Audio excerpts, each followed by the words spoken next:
അസ്സലാമു അലൈക്കും വറഹ്മത്തുള്ള. ഒന്നാം ക്ലാസ്സിൽ 2 വർഷം ഇരുന്നിട്ടും അക്ഷരങ്ങൾ അറിയാത്ത കുട്ടികളുണ്ടാവാം.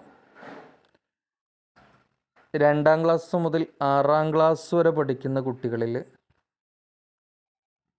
ഇതുവരെയായിട്ടും അക്ഷരങ്ങൾ അറിയാത്ത കുട്ടികളുണ്ടാവാം. അത്തരം കുട്ടികൾക്ക് വളരെ വ്യത്യസ്തമായ തന്ത്രങ്ങളിലൂടെ, ഇത്തരം കുട്ടികളുടെയൊക്കെ പ്രത്യേകത കാണാപ്പാഠം നന്നായിട്ട് അറിയാം, ഉസ്താദ് പറയുന്നതെല്ലാം മനസ്സിലാവും, പക്ഷേ അക്ഷരങ്ങൾ നോക്കി വായിക്കാനോ ഓതാനോ അറിയില്ല. അത്തരം കുട്ടികളെ മാത്രം ഫോക്കസ് ചെയ്തുകൊണ്ട് 10ഓളം തന്ത്രങ്ങളിലൂടെ അക്ഷരങ്ങൾ പഠിപ്പിക്കുന്ന ഒരു കോഴ്സിനെയാണ് ഇന്ന് പരിചയപ്പെടുത്തുന്നത്. ഒരുപക്ഷെ നിങ്ങൾ ഈ കോഴ്സിൻ്റെ പേര് കേട്ടിട്ടുണ്ടാവാം. ഫേമസ് ആണ്. 1000-ലധികം കുട്ടികളെ ഈ കോഴ്സിലൂടെ പഠിപ്പിക്കാൻ പറ്റിയിട്ടുണ്ട്. അലിഫ് ബ എന്നാണ് കോഴ്സിൻ്റെ പേര്. നിലവിൽ 23 ബാച്ചുകൾ പൂർത്തിയായിട്ടുണ്ട്. ഈ ഒരു കോഴ്സിൽ 14 ദിവസം കൊണ്ടാണ് കുട്ടികളെ അക്ഷരങ്ങൾ പഠിപ്പിക്കുന്നത്. ഗൂഗിൾ മീറ്റ് വഴി ലൈവായിട്ടാണ് ക്ലാസ് എടുക്കുന്നത്. 10 തന്ത്രങ്ങളാണ് ഇതിനകത്ത് ഉപയോഗിക്കുന്നത്. ഒന്ന്, പാട്ടിലൂടെ കുട്ടികളെ അക്ഷരങ്ങൾ പഠിപ്പിക്കുന്നു. ഓരോന്നിൻ്റെയും ചെറിയ ഉദാഹരണങ്ങൾ സഹിതം ഇത് വിശദീകരിക്കാം. ബാ പഠിപ്പിക്കുകയാണ് എന്ന് വിചാരിക്കുക. കുഞ്ഞിത്തോണി വരച്ച് താഴെ പുള്ളി കൊടുത്ത് മേലെ ഫത്ഹ് കൊടുത്താൽ ബ. കണ്ടോ? കുഞ്ഞിത്തോണി വരച്ചിട്ട് താഴെ ഒരു പുള്ളി കൊടുത്തിട്ട് മേലെ ഫത്ഹ് കൊടുത്താൽ ബ. തോണി ഇങ്ങനെ വരയ്ക്കാൻ പറയുന്നൊരു കുട്ടിയെ സംബന്ധിച്ചിടത്തോളം അതിൻ്റെ താഴെ ഒരു പുള്ളി കൊടുത്തിട്ട് ബ എന്ന് പഠിപ്പിക്കാൻ വെരി ഈസിയാണ്. മറ്റൊരു രൂപം, പാട്ടിലൂടെ ഈ അക്ഷരം മാത്രമൊന്നുമല്ല കേട്ടോ, പല അക്ഷരങ്ങളും പാട്ടിലൂടെ പഠിപ്പിക്കുന്നുണ്ട്. രണ്ടാമത്തൊരു മെത്തേഡ് എന്ന് പറയുന്നത് കഥയിലൂടെ കുട്ടികളെ അക്ഷരങ്ങൾ പഠിപ്പിക്കുന്നു. കഥയിലൂടെ ഒരു ഉദാഹരണം പറയാം. ഒരു മീൻ പിടിക്കാൻ പോയ കഥയാണ് അവിടെ ഉദാഹരണമായിട്ട് പറയാറുള്ളത്. അതിലെ പുഴയുടെ പേര് വട്ടക്കുണ്ട് എന്നാണ്. എൻ്റെ നാട്ടിലൊരു പുഴയുണ്ട്, പുഴയുടെ പേര് വട്ടക്കുണ്ട്. വട്ടക്കുണ്ട്. ഈ വട്ടക്കുണ്ടിൽ നിന്ന് പിടിക്കുന്ന മീനിന് വല്ലാത്ത സ്വാദാണ്.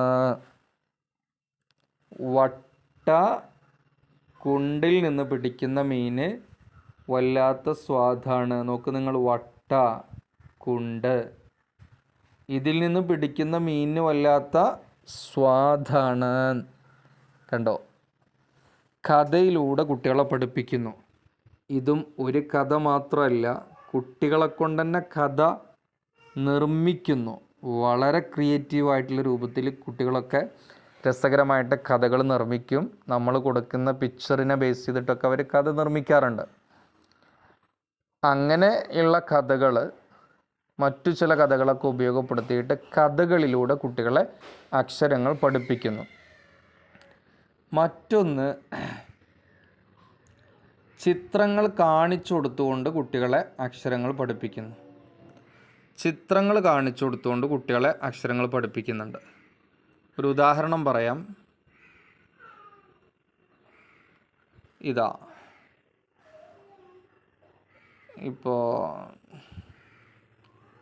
ഇതൊരു ചിത്രമാണ്, കണ്ടോ? പക്ഷേ ഈ ചിത്രം നമുക്കൊരു അക്ഷരം നൽകുന്നുണ്ട് അല്ലേ? ഏതാണെന്ന് നിങ്ങൾക്കൊക്കെ മനസ്സിലായിട്ടുണ്ടാവും. ലാമ്. ഈ ചിത്രം നമുക്ക് നൽകുന്ന അക്ഷരം എന്ന് പറയുന്നത് ലാമാണ്. ഇനി വേറെയുണ്ട്. ഒന്നും വേണ്ട, നിങ്ങൾ നമ്മുടെ ഗൂഗിളിൻ്റെ സെൻസർ ഒന്ന് ഉപയോഗിച്ചാൽ മതി. അതിനകത്തൊരു അക്ഷരം ഒളിഞ്ഞിടക്കുന്നുണ്ട്. ഫോട്ടോ എടുക്കുമ്പോൾ ആ അക്ഷരത്തെ നിങ്ങൾക്ക് കാണാൻ പറ്റും. ഇതാ കണ്ടോ? ഇതിനകത്ത് താഴെ കിടക്കുന്ന ഈ ഒരു അക്ഷരം ഉണ്ടല്ല, ഇവിടെ കിടക്കുന്ന, ഇപ്പോൾ ഞാനിങ്ങനെ റൗണ്ട് ഇടുമ്പോൾ നിങ്ങൾക്ക് കാണുന്നുണ്ടാവും. ഈ ഒരു അക്ഷരം എന്ന് പറയുന്നത് അത് റ ആണ്. തോന്നുന്നുണ്ടോ നിങ്ങൾക്ക്? ഈ ഒരു അക്ഷരം എന്ന് പറയുന്നത് താഴത്ത് കിടക്കുന്നത് റ ആണ്. ഓക്കെ. അങ്ങനെ അതിലൂടെ കുട്ടികളെ അക്ഷരങ്ങൾ പഠിപ്പിക്കുന്നു. മറ്റു രീതി എന്ന് പറയുന്നത്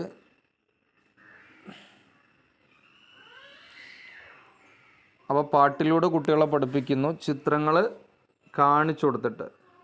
ചിത്രങ്ങൾ വരഞ്ഞിട്ട് കുട്ടികൾ അക്ഷരങ്ങൾ പഠിപ്പിക്കുന്നു. ഒറ്റ ഉദാഹരണം പറയാം. ഒരു പക്ഷേ നിങ്ങൾക്കിത് സംഭവമായിട്ട് തോന്നില്ല, പക്ഷെ കുട്ടികളെ സംബന്ധിച്ചിടത്തോളം നല്ല രസമായിരിക്കും.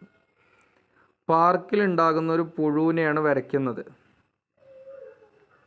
ആ പുഴുവിനെ വരയ്ക്കുമ്പോൾ നമ്മൾ 3 അക്ഷരങ്ങളെ കരുതി കൂട്ടി ഉപയോഗിക്കുന്നുണ്ട്. ഒന്ന് വാവ് ഉണ്ടോ, തല തിരിച്ചിങ്ങോട്ട് ഇടുക. എന്നിട്ട് ദാല്,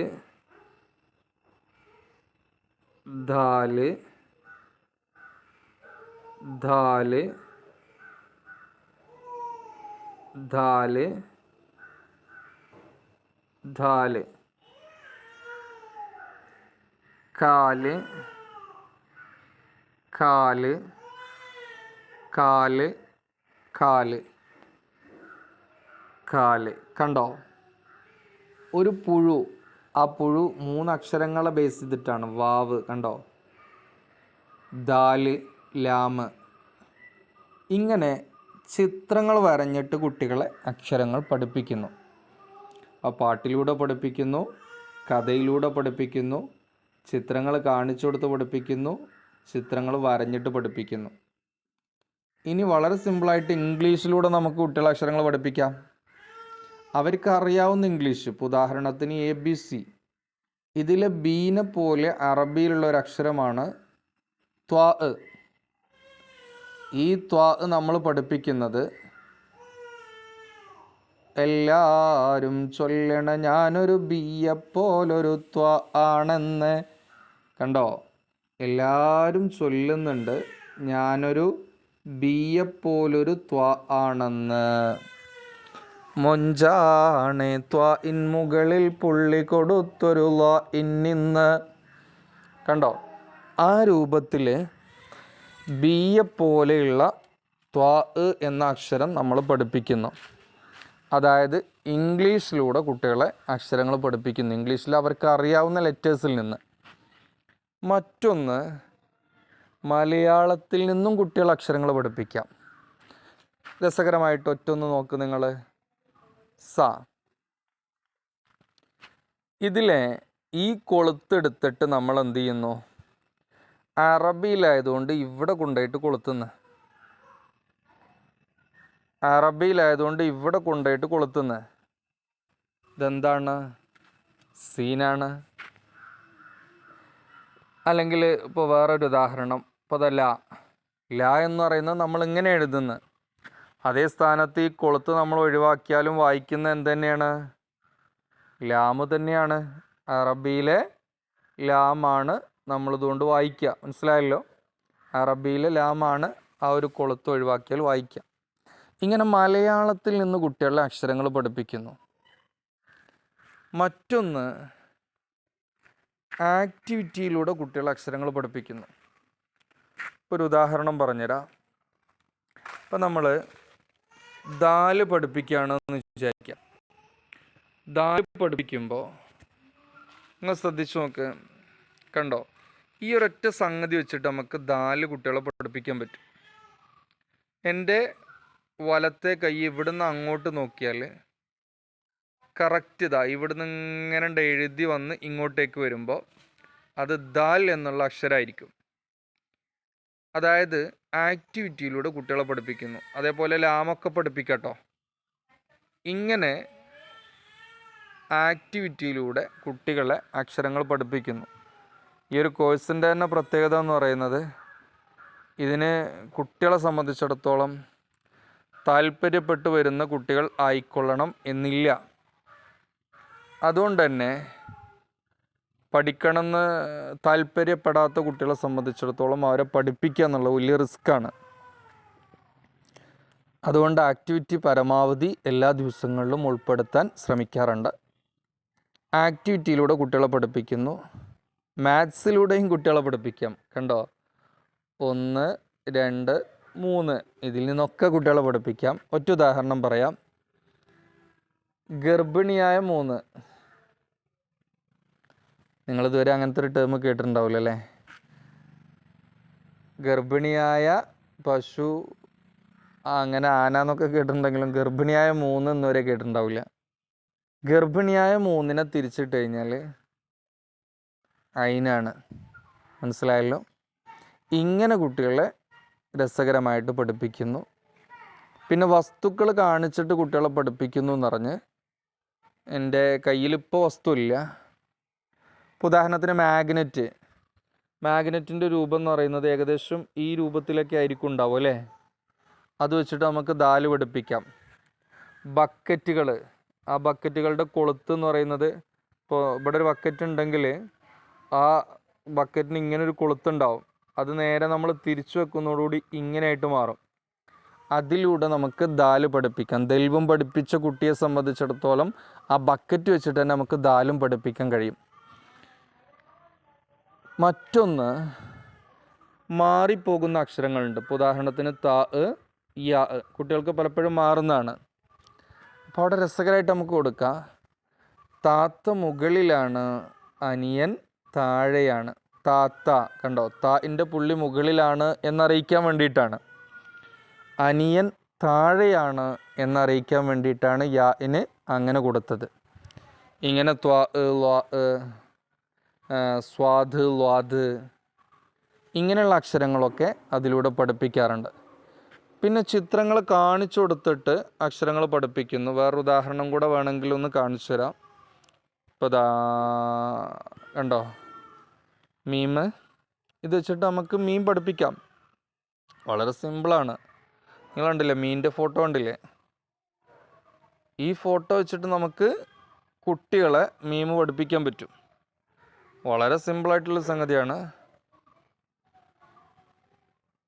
നിങ്ങൾ നോക്ക്, ഇതാ കണ്ടോ, മീനിൻ്റെ തല, മീനിൻ്റെ വാല്, കണ്ടോ, മീനിൻ്റെ തലയും വാലും. ഇത് വെച്ചിട്ട് നമുക്ക് മീം പഠിപ്പിക്കാൻ പറ്റും. ഇങ്ങനെയുള്ള വളരെ വ്യത്യസ്തമായിട്ടുള്ള 10ഓളം തന്ത്രങ്ങളിലൂടെ, രസകരമായിട്ട് ആക്ടിവിറ്റിയിലൂടെ എല്ലാവരെയും പ്രചോദിപ്പിക്കുന്ന രൂപത്തിലുള്ള ഒരു അക്ഷര പഠന കോഴ്സാണ് അലിഫ് ബ എന്ന് പറയുന്നത്. നേരത്തെ പറഞ്ഞു 1000-ലധികം കുട്ടികൾ അൽഹംദുലില്ലാ ജോയിൻ ചെയ്തു. അതിൻ്റെ 23-24 ബാച്ചിലേക്കുള്ള അഡ്മിഷനാണ് ഇപ്പോൾ നടന്നുകൊണ്ടിരിക്കുന്നത്. നാളത്തോടുകൂടി അഡ്മിഷൻ ക്ലോസ് ചെയ്യും. ഇതിലേക്ക് നിങ്ങൾക്ക് താല്പര്യം ഉണ്ടെങ്കിൽ നിങ്ങൾ ഈ ഒരു നമ്പറിലേക്ക് മെസ്സേജ് അയക്കുക. ഗൂഗിൾ മീറ്റ് വഴി ലൈവായിട്ടായിരിക്കും ക്ലാസ് ഉണ്ടാവുക. ക്ലാസ്സിൻ്റെ സമയം എന്ന് പറയുന്നത് 2 സമയമാണ് ഇപ്പോൾ നമുക്ക് ഉള്ളത്. വൈകുന്നേരം 5:30 മുതൽ 6:15 വരെ. രണ്ടാമത്തെ ഒരു സമയം വൈകുന്നേരം 6:45 മുതൽ 7:30 തീരുന്ന രൂപത്തിൽ. ഇഷ, മഗ്രിബ്, ബാങ്കിൻ്റെ മാറ്റത്തിനനുസരിച്ച് ചെറിയ മാറ്റങ്ങളൊക്കെ ഉണ്ടാവാം. 40 മിനിറ്റാണ് ഒരു ദിവസത്തെ ക്ലാസ് ഉണ്ടാവുക. ഗൂഗിൾ മീറ്റ് വഴി ലൈവായിട്ട് ഇൻഷാ അല്ലാഹ് ക്ലാസ് ഉണ്ടാവും. താല്പര്യമുള്ള ആളുകൾക്ക് ജോയിൻ ചെയ്യാം. ഈ നമ്പറിലേക്ക് തന്നെയാണ് നിങ്ങൾ ഗൂഗിൾ പേ ചെയ്യേണ്ടതും. അതിനുശേഷം സ്ക്രീൻഷോട്ട് വിട്ടെന്നാൽ ഇൻഷാ അല്ലാഹ് ക്ലാസ്സിലേക്ക് ആഡ് ചെയ്യും. അസ്സലാമു അലൈക്കും വറഹ്മത്തുള്ളാഹി തആല വബറകാതുഹു.